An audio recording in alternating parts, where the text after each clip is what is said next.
Welcome to Board Game Empire. We're going to be showing you a brief overview and our thoughts and review on Tokaido.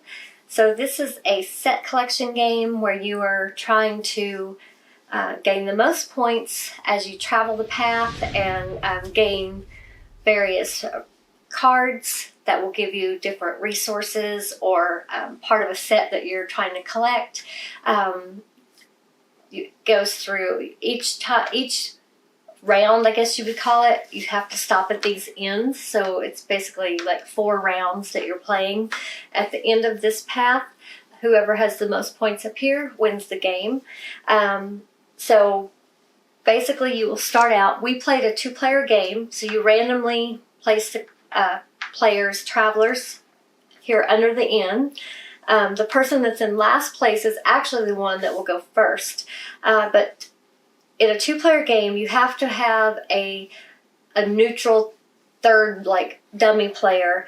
They don't actually play. You will just be, every time they're in last place, the person that's in the lead moves them. So it's a great way to block your opponent from getting that card that you know they're really trying to get. For instance, trying to finish these panorama sets is a great way to get quite a bit of points, because you get a bonus if you complete the entire set, plus you get points for each card along the way. So it's a great way to block in that way. Or if you know they're trying to collect from the souvenirs a certain set. So there's a lot of strategy to this game and a lot of different ways you can go to try to win.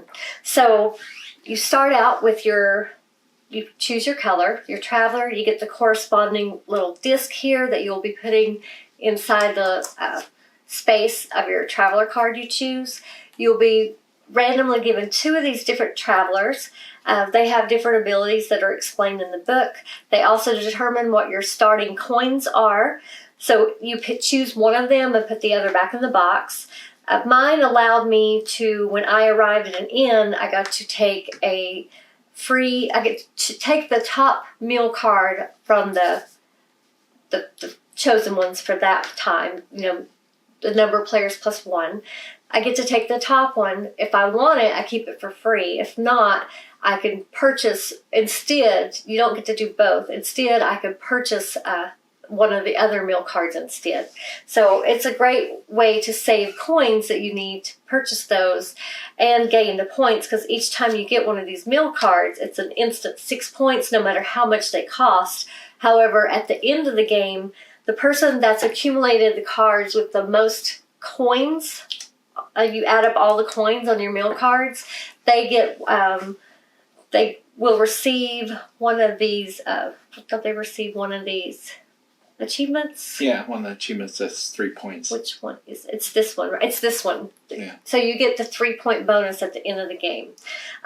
So you will be, first player will be the person that's in last. You can go up, you have to stop at each end, but you can go as far down the path as you want. However, you're not going to want to skip all these opportunities to get cards, because that's how you get ahead in this game. So you're going to be strategic, but choose which space you want to go on the trail.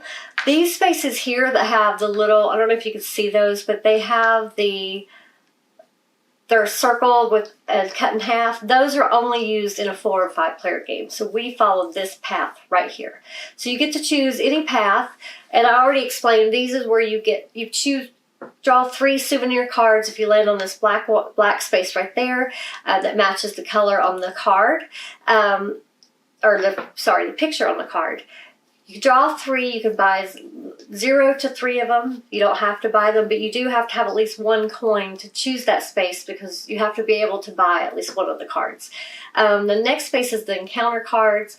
These are great. These basically are all good. They just give you stuff, cards, coins, points. Then you've got the, forget what that one is called. That is the hot spring. The hot springs are basically give you either 2 or 3 points. And there's a achievement at the end of the game. The person with the most gets 3 more additional bonus points. Then you have the meal cards, which you get at the end. At the end, you have your 3 panoramas. This one, you can see on the bottom here, it's 3 of them to make a set. This is 4 of them to make a set, and this takes 5 of them to make a set. I finished this set, so I have 1, 2, 3, 4. And as you can see, there's a 4 on the bottom. For each card you get 1 point for the first one, 2 points for the second one, and so forth. So you're going to get a total of 10 points if you collect all those. Plus, you will get a bonus here. They have their own achievements. You get an additional 3 points if you're the first person to collect the set. So you could potentially get 13 points for collecting that first. The rest of the people will also get those points, but they won't be able to get that bonus. For that one. Oh, this one actually is for that one. So each of those have their own bonus as well. And the other bonus was for collecting the most encounter cards. Which my character pretty much, when I get in this area, I get one of the encounter cards. Yeah, so there's a lot of different ways you can go in this game, especially because you have your travelers with their own abilities, and of course you choose your path on here. There's all different ways you could go to try to collect points. So, and I didn't mention the temple. The temple, when you land on that space, you could put as many coins as you want. You get actually 1 to 3 coins. Sorry, 1 to 3 each turn. But you could have as many on there as you want by the end of the game. There's no limit. You can just do 1 to 3 at the time of each turn. You get 1 point for each coin you place on there instantly. And at the end of the game, whoever has the most coins, they're considered donated. Donated the most coins will get 10 points. Second player gets 7 points. Third player is 4 points. So you're going to get guaranteed points if you place at least 1 coin on there. And if you tie, you just, I believe it was you share the points? Yeah, sure, I think. I can't remember exactly. But so that's basically in a nutshell. Did I cover everything? I think I did. Yeah. So what did you think of this game? I really like the illustration. I do like the Japanese style game themes. So really cool illustration. The font CCC, the iconography CC to see as well. And so really cool design. I like the long board. It does take up a little bit of space. So, but really cool design. As far as the replayability, high replayability because the cards are always different. And plus, you would change your strategy as people, take your space and you're picking different spaces. So really cool. And it doesn't take that long to set up. Probably took like 7 minutes max to set up. So really quick setup time. Teach is really quick. You can teach this in like 5-6 minutes. It's a really easy teach. It's 8+. So mechanics. Really liked mechanics. Very simplistic. And it's a little, luck-based because the cards you draw as well because you're doing set collection. That's one factor that I noticed I had issue with because I was trying to collect certain sets and I wasn't able to obtain it. Plus, she also blocked me. So there is a little. That's why you weren't able to. Yeah, there is a little bit of not that, but just blocking people in this game. So even at 2 players, because you have the AI that you get to control if you're front, anyways, and so, but there's a lot of mechanics to it, a lot of strategy, but it's still simplistic enough to teach to younger kids and older adults. So overall total, I'm giving this like an 8.5 out of 10. I think this is a great game. I think that this is caters to families, not so much Euro gamers because of the lack of strategy, but this is something that I think it's more appealing to me than the old Monopoly games and all the old games. This actually has more strategy, I think, than that aspect of games. But it is a very light game. But 8.5 out of 10, great game. Yeah, I really enjoyed this game. Once I knew how to play it, I knew immediately. Well, I figured before I knew how to play it, but as soon as I saw how you play it, I knew we would absolutely love this game. There's, like you said, there's so many different ways you can go. And you really don't know who's going to win because I thought for sure I had it in the bag. I kept blocking him, and I was doing great. I had a lot. I was able to collect many different sets. I was really shocked. He beat me by 3 points. Yeah. Midway through the game, I figured out the game to the point where I knew what I had to do and how I had to block her to pretty much beat her. What helped him with, see, he had the advantage. His Traveler was overpowered, first of all. So I had to be aggressive to keep him at bay. So for the most part, I was kind of way ahead of him. But once he caught up with me, we were always between 1 to 2 points apart. But his allowing him to take an encounter card every time he got to an end, those encounter cards are all just free stuff. So he was getting something free every time.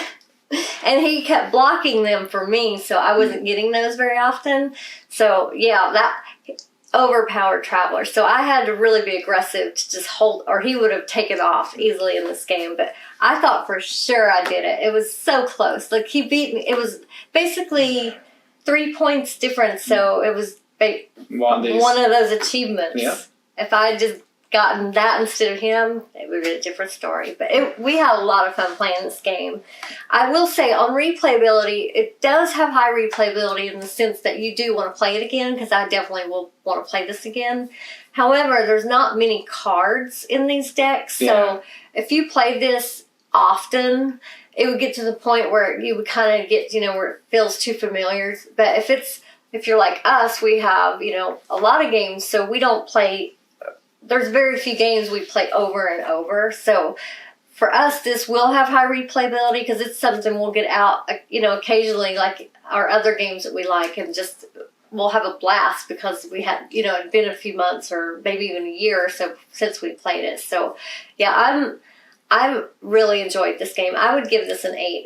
It's a lot of fun, and isn't this one an older game? Yeah, 11, 12 years. Yeah, so I mean, this is definitely stood the test of time, and it's a game I enjoy just as much now as I would have when it came out. So yeah, because we played a lot of old games, and they definitely do not stand. Not all of them. Some do, though. Yeah, some do, but a lot of them don't. And so this competes with a lot of the games that are out still. Yeah, I would highly recommend this because it's simple. It's a great way to introduce your younger children, like 8 to 10, to this type of set collection game. It's a great way, and it's fun. It's a lot of fun. And like I said, there's not really, to only take that in this game is if you take a space someone else is wanting to take. In a three-player higher, there is no dummy player, so it's everyone for themselves moving their own pieces. So yeah, I wouldn't really consider take that. In a 2-player game, there's more of that because you have that dummy player you're controlling. But highly recommend this game. So we will put the link in the description if you want to check it out. We hope you enjoyed this video. Please give it a like. Feel free to leave a comment or question. We hope you're already subscribed. If not, we hope you will subscribe to our channel. Thank you so much, and we look forward to seeing you next time.